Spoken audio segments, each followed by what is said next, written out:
Saya ingin menanggapi tentang kerancuan paradigma orang yang beranggapan bahwa seorang feminis itu tidak perlu menikah. Nah, Mas Faiz ini kan salah satu penggerak, gitu kan, panji-panji feminisme di Indonesia. Nah, pakai panji. Apa nggak risau? Atau punya pengalaman nggak? Masa sih feminis nikah gitu?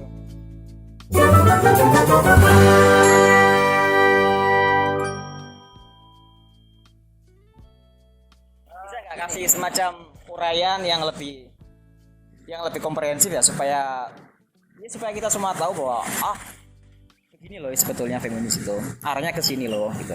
Apa sih yang ingin dibawa, nafasnya itu apa gitu? Sebenarnya begini, selama ini kan orang memaknai feminis atau feminisme Yes. itu dalam perspektif orang-orang Barat. Yang dalam tanda kutip memang konsep feminisme itu muncul dari Barat, ya kan, yang digaungkan ketika perempuan tidak boleh, sifatnya sebenarnya kan sangat politis kan? Karena perempuan tidak punya hak suara, maka perempuan menuntut itu. Itu yang kita sebut sebagai gelombang pertama. Tapi setelah itu kan ketika perempuan sudah, Jadi gelombang awal itu sebetulnya ingin membebaskan perempuan supaya dia punya hak suara untuk bersuara gitu kan. Betul. Yang selama ini dizolimi oleh kaum laki-laki gitu kan. Sesungguhnya intinya cuman gitu. Oke. Kemudian berkembang. Mulai ngomong soal culture, bahwa perempuan itu di banyak culture ternyata tertindas. Banyak ritual-ritual yang dalam tanda kutip mengobjektifikasi perempuan misalnya. Sampai ya kemudian berkembang sampai saat ini, masuk ke beberapa sektor sosial yang ada di kita. Tapi maksud saya begini, pertanyaan bahwa apakah feminis itu tidak boleh menikah? Feminis itu kan banyak spektrumnya, Yes. banyak macamnya, banyak alirannya, banyak ideologinya. Misalnya feminisme liberal, feminisme radikal. Liberal pun ada dua, liberal utilitarianisme, liberal radikal juga radikal utilitarianisme dan yang lain-lain, termasuk feminis marxisme dan yang lain-lain. Nah, kita harus bisa membedakan feminis itu berbagai macam paradigma feminis itu tidak satu. Memang ada satu, misalnya feminis radikal, feminis liberal misalnya ngomong bahwa perempuan itu ya mampu dengan kekuatannya sendiri, beri tanpa ada bantuan orang lain misalnya. Tapi kalau feminis radikal enggak, dia harus memanfaatkan apa yang ada di tubuhnya. Misalnya kalau dia bisa melahirkan, ya dia harus bisa memanfaatkan itu dong, kan gitu. Nah, maksud saya begitu. Jadi tidak bisa kita mengeneralisir bahwa feminisme itu nikah. Pengalaman misalnya kamu feminis kok, kamu menikah, saya belum pernah punya pengalaman. Tapi saya melihat begini, tentu perkembangan itu kan harus menyesuaikan konteks dong. Makanya saya sangat setuju dengan feminis orang timur, misalnya kayak ada misalnya kayak Sapa Mahmud misalnya, Yes. atau Nawal El Sadawi yang kemarin baru meninggal. Perempuan titik nol itu ya. Ya, lalu kemudian ada Lila Abu Lugot misalnya. Nah, mereka adalah orang-orang timur yang menawarkan feminisme dengan perspektif yang dalam tanda kutip masih melihat konteks bahwa perempuan juga punya hak untuk menikah, dengan arti bahwa ya dia harus memanfaatkan tubuhnya dong. Dia punya rahim, ya dia harus memanfaatkan, bahwa rahim itu bagian dari modal biologis. Bagi orang barat kan enggak, karena pikiran orang barat begini, pikiran liberal itu kan begini. Mereka melihat dunia masa lalu itu dengan kacamata sekarang. Enggak masalah sih sebenarnya, tapi problemnya adalah itu disalahkan. Masa lalu itu disalahkan karena tidak sesuai dengan kacamata saat ini gitu. Artinya dia tidak melalui proses pengkajian serta-merta langsung dianggap keliru begitu. Betul. Dan kalau masalah dianggap keliru, maka tradisi culture itu keliru dong. Yes. Padahal setiap culture itu punya keunikan masing-masing. Punya value historisitas juga. Betul, itu kan ya. punya value yang masing-masing. belum tentu itu keliru. Makanya saya sampaikan tadi bahwa tidak semua feminis juga. Tapi kita juga tidak boleh misalnya kalau ada orang Indonesia terus kemudian tidak menikah karena dia seorang feminis, ya kita tidak boleh menjudge bahwa ya, kamu menyalahi, enggak boleh begitu kan gitu. Karena bagi saya puncak skala atau puncak dari feminisme itu kan soal Justice. humanisme. Iya. Kalau kita ngomong soal humanisme, spektrumnya banyak tuh. Ada pluralisme, ada justice, ada Oke. ada. Terus gini Mas Faiz, ini terakhir ya dari saya, nanti ditambahin yang lain-lain. Kan feminis ini kan memang gerakan yang lahir dari perempuan. Nah sekarang kan marah nih laki-laki yang akhirnya disebut dengan male feminis gitu kan. Apakah nggak ada semacam kecurigaan? Jangan-jangan ya ini intriknya laki-laki aja nih untuk mengambil alih lagi dominasi kekuasaan nih. Ya. Kan pada akhirnya kan ketika feminis diucapkan oleh laki-laki itu semacam punya keunikan, orang kemudian akan tertarik ke situ ketimbang diomongin perempuan.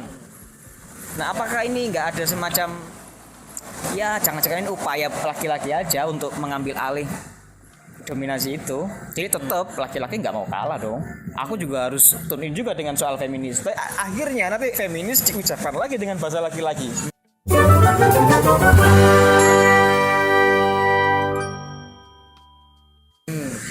Ya. Mas Faiz gimana menanggapinya?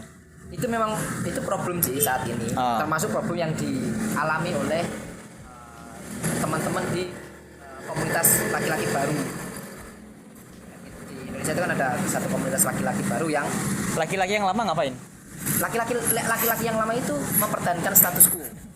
Laki-laki lama. Kalau laki-laki yang baru itu ingin bukan mengubah tapi barangkali ya ingin boleh barangkali bisa mengubah ya atau merevolusi lah kalau Menebus dosa. Dosa yang 20 tahun. Ya. 20 abad ya.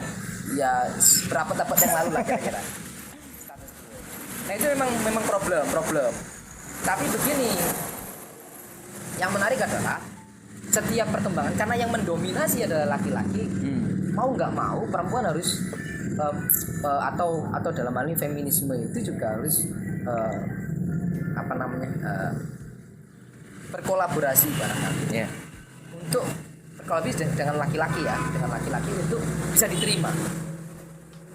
Jika hanya perempuan saja yang bergerak tanpa ada laki-laki, maka itu akan panjang sekali.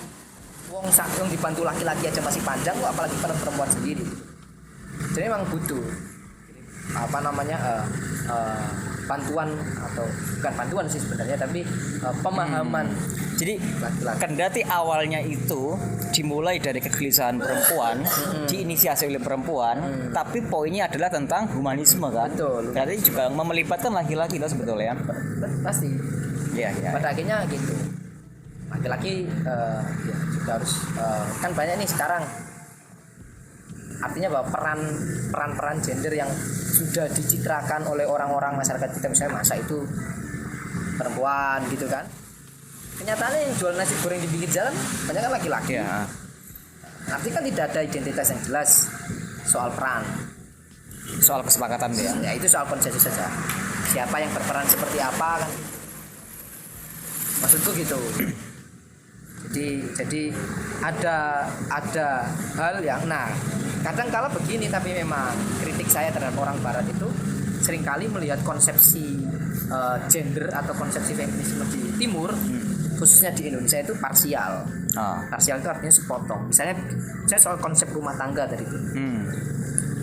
Orang barat selalu menganggap bahwa orang barat melihat konsepsi rumah tangga di Indonesia itu sama dengan konsepsi keluarga di luar, artinya kontrak sosial saja.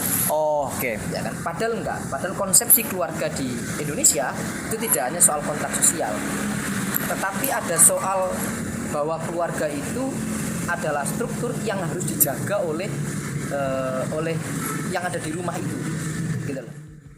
Jadi keluarga itu punya keterkaitan secara mistis ya dengan yang transenden. Misalnya begini, ketika orang barat hanya melihat bahwa perempuan itu sebagai konco wingking, sebagai teman laki-laki di dapur saja, maka itu dianggap sebagai sebuah marginalisasi dan subordinasi dari laki-laki. Tanpa kita mau melihat atau secara logika budayanya orang Jawa memaknai konco wingking itu seperti apa. Nah, orang barat sampai pada taraf konco wingking saja. Oke. Padahal kalau kita mau melihat secara logika orang Jawa, konco wingking itu semacam pintu masuk kita akan tahu bahwa orang Jawa itu sangat memuliakan keluarga. Loh, atau keburukan paling buruk di orang Jawa itu adalah bercerai. Keburukan paling buruk itu orang Jawa adalah bercerai.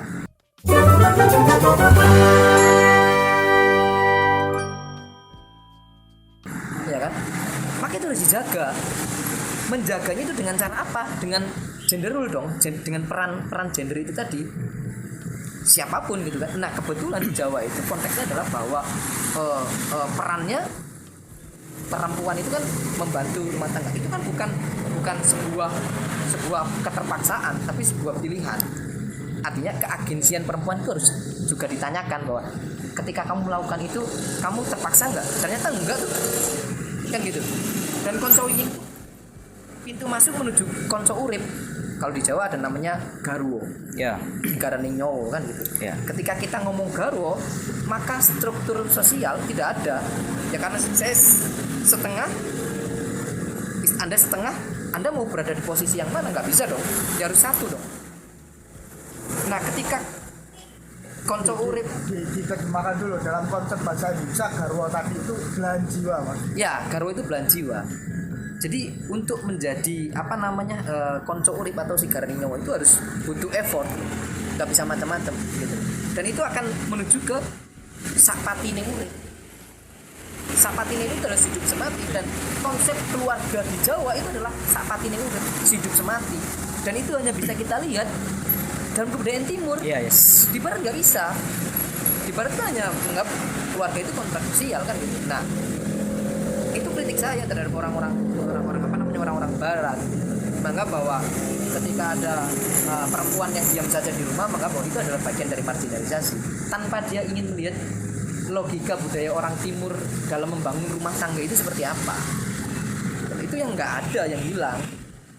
Iya, karena kan banyak kan yang salah. Ya dia sumir lah ya dalam memandang Ya, feminis itu kan. betul. Kalau ada kata feminis itu yang timbul itu perempuan ingin menguasai gitu kan ya. Padahal nggak itu kan, feminis kan ngomongin soal ya seluruh aspek yang ada di perempuan maupun di lingkungan kita. Itu kritik saya. Yang yang Jadi culture itu sebetulnya kan culture itu kan seolah-olah selalu tertinggal dengan pengetahuan kan. betul. Nah, karena watak yang semacam ini, culture dianggap harus apa itu nggak kompatibel, maka dianggapnya mengikuti culture nggak maju gitu kan ya. Padahal nggak semua gitu kan ya. Nggak semua. Padahal konsep culture itu pun misalnya kayak Bang pernah nulis satu konsep yang terkenal namanya infinite tradition, misalnya menghidupkan kembali tradisi. Di kita punya yang namanya akselerasi atau dalam konteks antropologi misalnya ada asimilasi, ada alkulturasi, misalnya ada enkulturasi misalnya. Kita kan bisa melakukan itu kan gitu. Nah, dalam konteks budaya misalnya kita bisa melakukan invented tradition, misalnya dengan di tradisi Pantura itu sesungguhnya sangat syarat atau kental dengan larung. Itu kan mulai dilakukan lagi oleh WBL, iya kan? Itu kan invented tradisi, menghidupkan kembali tradisi meskipun ada beberapa ritual yang dihilangkan. Jadi kebudayaan itu dia bisa berubah. Iya betul. Tetapi perubahan itu tidak menganggap yang pernah terjadi itu semuanya salah, ya kan? Betul. Yes. Jadi ada improvisasinya itu kan. Dan itu dilakukan oleh Wali Songo.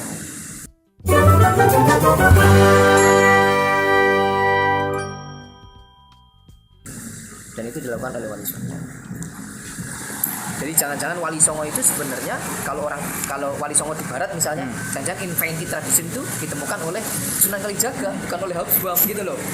Iya. Jangan-jangan. Cuma kita masih membutuhkan perangkat yang kebetulan yang bikin Barat kan.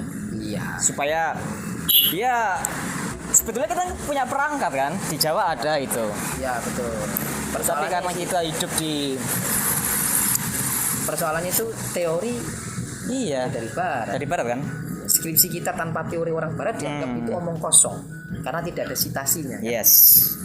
Jadi ya untuk bisa melawan itu kan kalau kata Gus Dur, kamu untuk bisa mengubah satu sistem negara ya kamu harus masuk sistem. Yes. Makanya Gus Dur bikin partai kan gitu. Karena itu tadi balik ke pendidikan kan, makanya kita belajar soal culture, tapi tidak semata-mata menutup pengetahuan kita tentang konsep-konsep di barat kan. Betul. Jadi kita boleh pakai peralatan barat untuk mendeteksi gejala sosial. Ya, Oke, masuk ke sana. itu yang dilakukan oleh Hasan Hanafi dengan oksidentalisme. Yes. Dengan dia berbelanja amunisi di barat, lalu kemudian amunisi itu ternyata untuk menyerang barat. Jadi jangan membenci produk asing ya. Betul, jangan membenci produk asing. Itu kayaknya saya pernah dengar siapa Saya juga ya itu? pernah dengar. yang ngomong itu. Oh, lebih saya hilang ya. Itu dia persoalannya kan. Kita nggak boleh benci produk asing. Iya, nggak boleh benci gitu sama. Bagaimanapun kita harus belajar dari Sun Gokong ya. Iya betul. Berjalan mencari ilmu ke barat dan penyucian dirinya ke timur. Iya gitu. Anda sebagai murid langsung dari Biksu. Kakak keberapa?